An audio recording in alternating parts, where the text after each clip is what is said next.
મેં મારી સ્કૂટર એક જૂનીને ખખડધજ બિલ્ડિંગની સામે ઊભી રાખી. ત્યાં જ એક હુકલી જેવી હુકાયેલી ડોસી લથડતા પગે મારી પાસે આવી. એના ખભા નમેલા હતા ને આંખમાં અજીબ બીક હતી. એણે એકદમ ધીમેથી કીધું, અંદર નહીં જતો સાહેબ. બહુ જોખમ છે ત્યાં. એનો અવાજ ચેતવણી જેવો નહીં, પણ કરગરતો હોય એવો લાગતો હતો. એની ધોરી પડી ગયેલી આંખો જાણે મારી આરપાર પેલા મકાનને જોતી હતી. મેં સ્કૂટરનું સ્ટેન્ડ ચઢાવતા પૂછ્યું, પણ કેમ માજી? મારે તો ખાલી આ પાર્સલ આપવાનું છે. ડોસીએ કંઈ જવાબ નહીં આપ્યો. એ તો ચૂપચાપ અંધારામાં ગલી બાજુ જતી રહી. એ ગઈ એટલે હવામાં ફિનાઇલ ને ભીની માટી જેવી ગંધ આવવા માંડી. મેં ડોસીની વાત ગણકારી નહીં. મને થયું કામ પતાવીને વહેલો નીકળું. જેવો મેં પેલો વજનદાર લાકડાનો દરવાજો ધક્કો મારીને ખોલ્યો, અંદર એકદમ ઠંડક વ્યાપી ગઈ. બહારની ગરમી કરતાં તો અંદર બરફ જેવું લાગતું હતું. મારી ટોર્ચના અજવાળામાં ધૂળના રજકણો ઉડતા દેખાતા હતા. હું જેમ આગળ વધ્યો તેમ ભોંયતરિયાના લાકડા મરેલા જાનવરની જેમ ચચડતા હતા. મેં બૂમ પાડી, કોઈ છે? મિસ્ટર વર્માનું પાર્સલ છે. ચારે બાજુ એકદમ સન્નાટો હતો.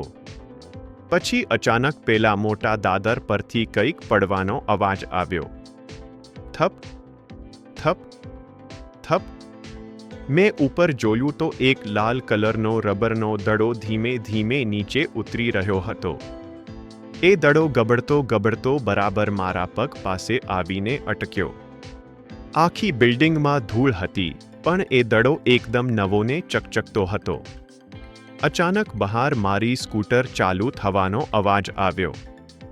ભ્રૂમ ભ્રૂમ. મેં પાછળ ફરીને જોયું. કાચના દરવાજામાંથી દેખાતું હતું કે સ્કૂટર પર કોઈ નહોતું. ચાવી તો મારા ખિસ્સામાં હતી. તોય સ્કૂટરની હેડલાઇટ ઝબુક ઝબુક થતી હતી ને દરવાજાના કાચ પર કોઈ આંગળીથી ટકોરા મારતું હતું. ટક ટક ટક. મારી તો ફાટી ગઈ. હું ઊંધા પગે અંદરની બાજુ ભાગ્યો કે ક્યાંક બીજો દરવાજો મળી જાય, પણ આ શું? જે દરવાજેથી હું અંદર આવ્યો હતો ત્યાં હવે દિવાલ હતી. પેલી જૂની ફાટેલી દિવાલ જાણે હસતી હોય એવું લાગતું હતું. અચાનક ડાઇનિંગ રૂમના અંધારામાંથી પેલા ડોસી જેવો જ અવાજ આવ્યો, પણ હવે એ અવાજ એકદમ જુવાન છોકરી જેવો હતો. મેં કીધેલું ને સાહેબ, અંદર નહીં આવતા. જોખમ છે. મેં ટોર્ચ એ બાજુ ફેરવી.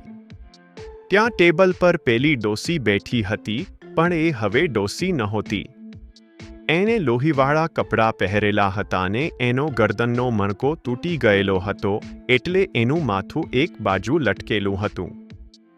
એની પાછળથી દિવાલમાંથી બીજા કેટલાય સફેદ પડછાયા બહાર આવવા માંડ્યા. એ ખાલી ભૂત નહોતા, એ તો રાક્ષસ જેવા લાગતા હતા. પેલી છોકરી એકદમ વિચિત્ર રીતે હસવા માંડી. વર્મા શેઠને પાર્સલ નથી ગમતું. એમને તો પાર્સલ આપવાવાળા ગમે છે. મારી ટોર્ચ ઝબૂકીને બંધ થઈ ગઈ. એકદમ ઘોર અંધારામાં મને લાગ્યું કે કોઈ નાનો ઠંડો હાથ મારો હાથ પકડી રહ્યો છે, ને એક છોકરાનો અવાજ સંભળાયો, સાહેબ, મારો દડો આપો ને. આપણે રમીએ.